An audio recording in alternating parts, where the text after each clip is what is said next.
Good afternoon and good evening to everybody listening wherever and whenever this podcast finds you. Thanks for tuning in and welcome to the Bitcoin Weekly Wrap-Up for 15th of November 2019.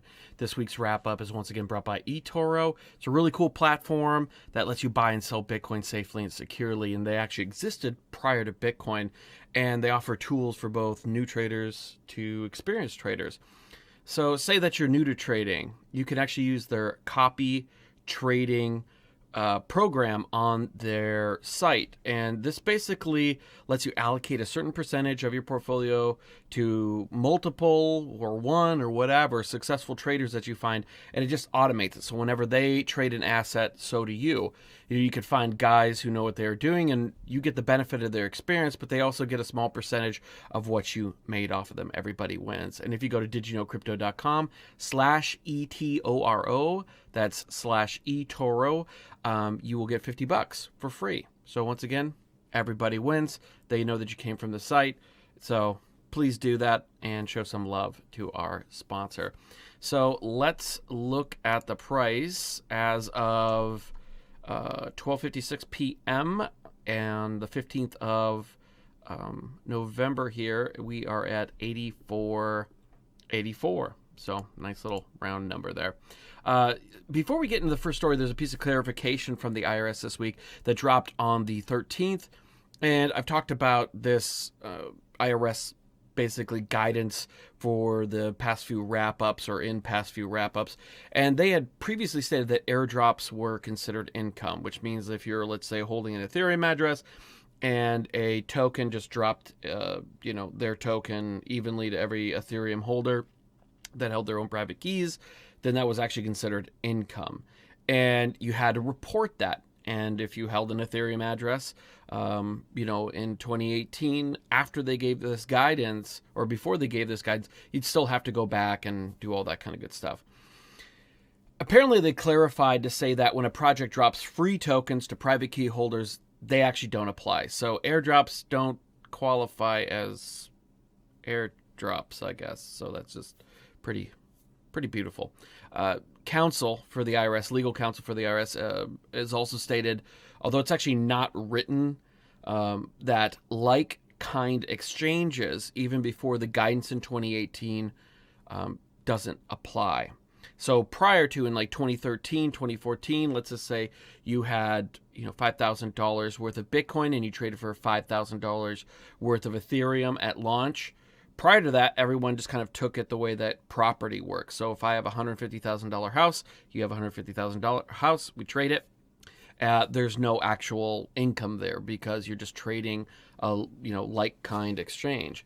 And that's the way that, because the IRS was classifying Bitcoin as property, everyone just assumed that's what it was and based what they did on that. So they are saying that now, and in 2018 they said that that doesn't apply to Bitcoin. So going forward, we knew that there was a taxable event every time we bought or sold Bitcoin, whether it was for US dollars or for another asset. But now they're saying that that doesn't apply and you need to go all the way back.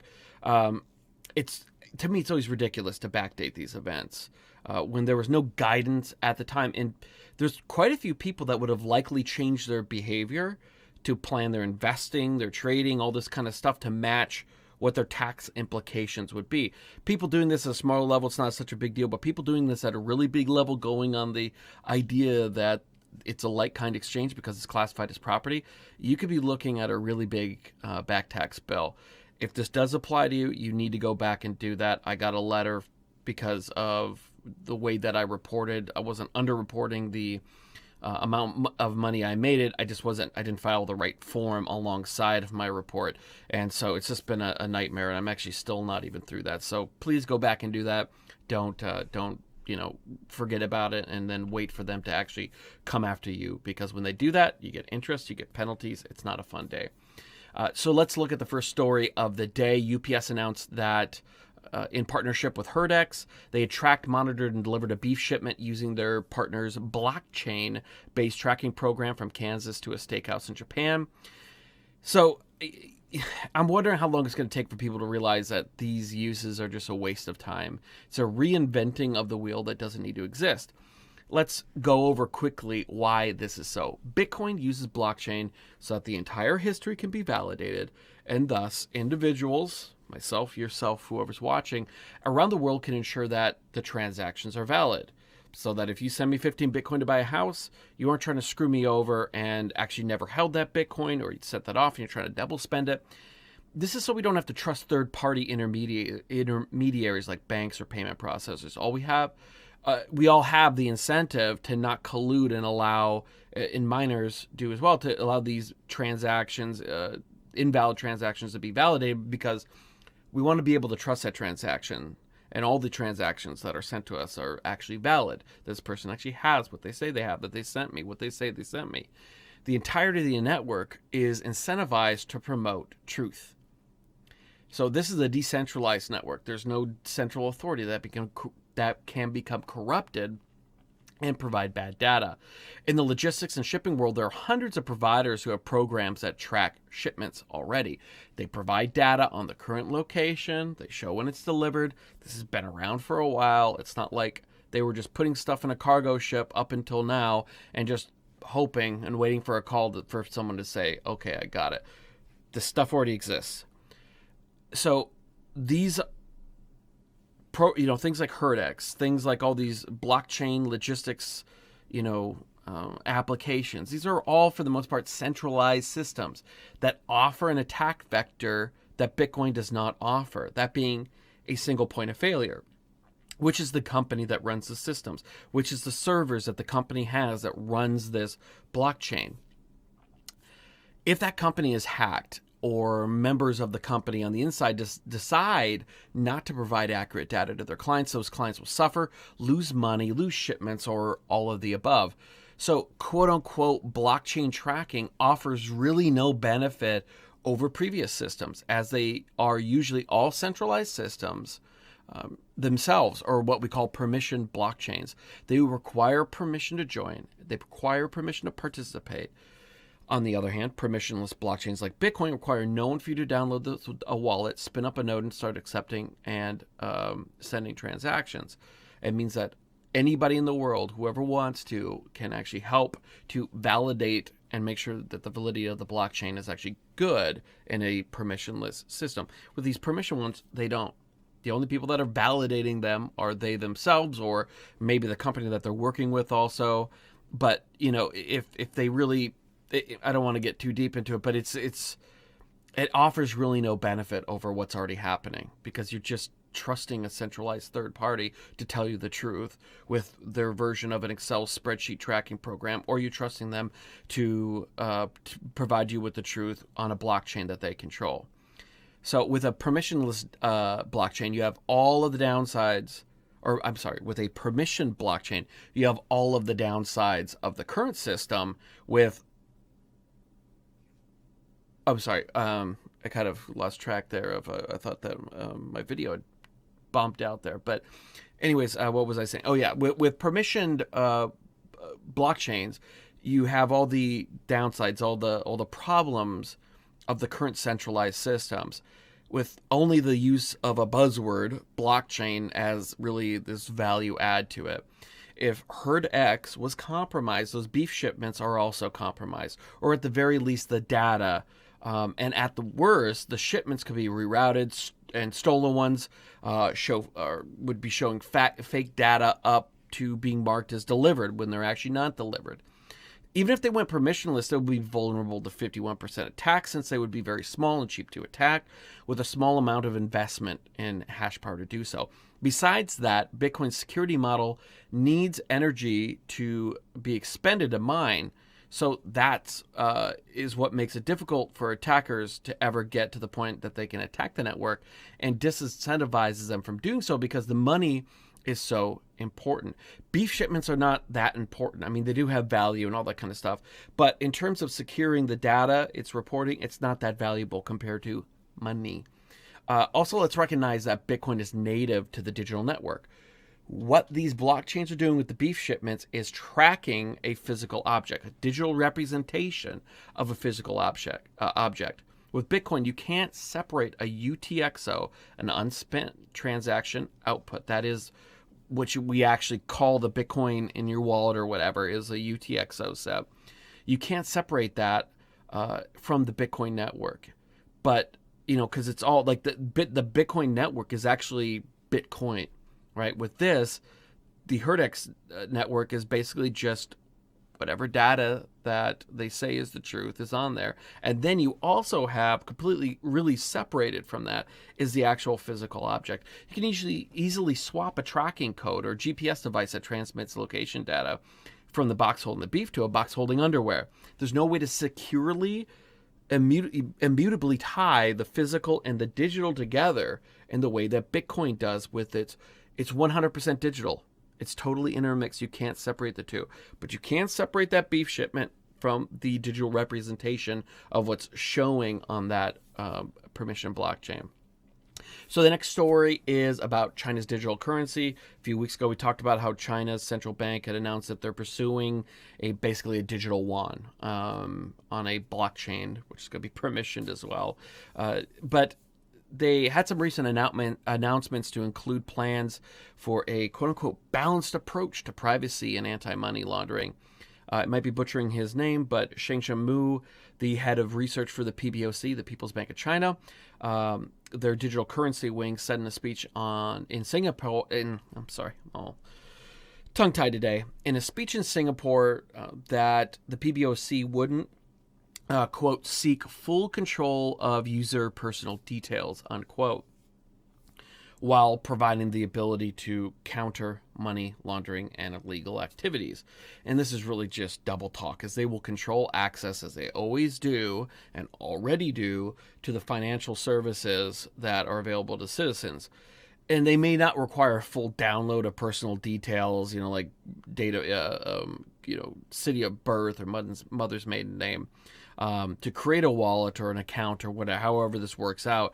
But they will, through their already extensive use of surveillance and metadata that they collect, know who owns what, really, except their own secret accounts, probably, of course. Although a few days later, they announced that the digital yuan has no set launch date. So they came out and said, well, it doesn't actually have a set launch date. Don't get too excited. And it's still in research phase. But this was after a scam site popped up with a countdown clock saying countdown to the digital yuan release. And this site offered the ability to trade the digital yuan early. And basically it was a scam site trying to steal people's personal information, as well as their money if they did send it through, or if they did get their personal contact information, probably going to hit them up with other scams to try to get money if they didn't do it the first, second, or third time. The digital yuan will launch at some point, make no mistake about it, and it's going to be an absolute surveillance state nightmare. The last story that I had today, and it's going to make this Bitcoin weekly wrap up a bit longer than usual, perhaps, or actually we're at 13 minutes, so it's that may not. But OneCoin has been in the news lately, especially after the BBC series, The Missing Crypto Queen, became the #1 podcast in the UK with over 1 million downloads, and that was last week. I don't actually know what it is right now. It's probably quite a bit more. So I interviewed Bjorn Bjerke. He was a whistleblower for OneCoin just last week. And I have an interview that I just did last night on Thursday that's coming up Monday with Tim Curry, also known as Temptation. He worked for years exposing the scam and warning people who are getting caught up in it. Or to try to get people either out, don't put any more money in, or if you haven't put any money, don't, that sort of thing. Just relentless in this. OneCoin may end up being the biggest Ponzi in history, and it's already one of the bigger ones in modern history. So earlier this year, Konstantin Ignatova, he was the brother of the founder of OneCoin, Dr. Ruja Ignatova. He got arrested, I think back in March, and he's been spilling the beans. And a few days ago, he pled out on a up to 90-year prison sentence with the promise not to be charged with any future wrongdoing that's uncovered. So basically, he's only getting charged for what's been uncovered so far. Anything else that gets revealed from here on out, he can't be charged with more of this stuff out there, which really tells you what kind of wall and corner this guy was backed into, where he's willing to to roll the dice with maximum 90 years sentence, just so that what else comes out, he doesn't get hit with. Tells you that what may come out is going to be even worse. So the BBC reported that he could be moved into witness protection due to threats that have been uncovered in court documents and are probably going to come out due to testimony that he's going to be giving. So my theory is this, and Tim and I discussed it last night, and you can hear his response to that. And I believe that OneCoin is, much bigger than just a pure Ponzi scheme. I mean, it's massive in that respect, but I think it's actually bigger because I believe it was used to launder a massive amount of money from Russian, Eastern European, and other probably organized crime families. OneCoin was built on MLM resellers and all quote-unquote legitimate people who were paid money for referrals. All of these were quote-unquote legitimate people that were paid referral bonuses for getting people to buy OneCoin packages. This is just a theory, but this is how I think it worked. OneCoin probably had some sort of secret tier, like they have different tiers based on your selling level and how much your commission bonuses are and all this kind of stuff. They had some sort of deal with these clean frontmen that acted like MLM resellers who would represent these illegal interests. They would create a fake network of people below them, and what the MLM people call a downline. That's basically just people in the pyramid below them.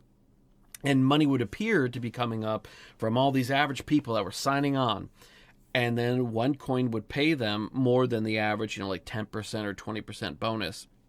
They'd return, 50, 60, 70, 80%, whatever their fee was for cleaning this money. And they would give it back to the front man as a referral bonus. Dirty money came in and clean money went back out. Dirty money is basically what you call money you can't legally account for. And if you watch Breaking Bad, Walter White had money that he couldn't very well spend. Teachers don't make that much. So, he couldn't go out and buy a massive mansion or a bunch of really fancy cars or all this kind of stuff. Teachers on a $35,000 a year salary or whatever it was just don't make that amount of money. So he had to create a scenario, a story of how he got his money. So at first they crafted this gambling winnings thing, and that's how he bought a car wash. But buying this car wash, he created fake customers that came in all day, and they would come in for a $30 car wash. That was $30 in dirty money they couldn't account for. Once it goes into that company minus expenses, it comes out as like $25 of clean money from clean revenue.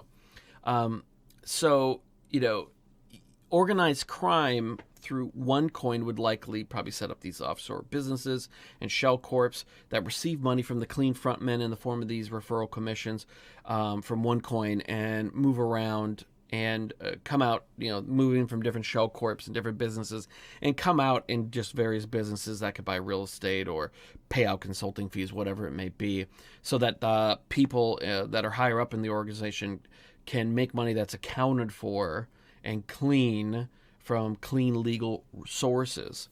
Ruja talks about Russian guys and their ability to intercept unencrypted communications and FBI wiretaps that were released. And Constantine has relayed stories of his run-ins with Hell's Angels, angry over Ruja's disappearance, some other things. He got taken out. He got a gun put in his mouth. He got taken out to a really remote area and had a finger broken. And now that he's signed this deal, an up to 90-year sentence with the possibility of witness protection dangled out there for threats, I think reading between the lines, he's going to get a time served sort of thing and put into witness protection and relocation once all of his testimony is basically done, because he's going to be flipping on some very, very dangerous people. So if you want a better understanding of the whole OneCoin thing, I was not really aware of it until this BBC series came out.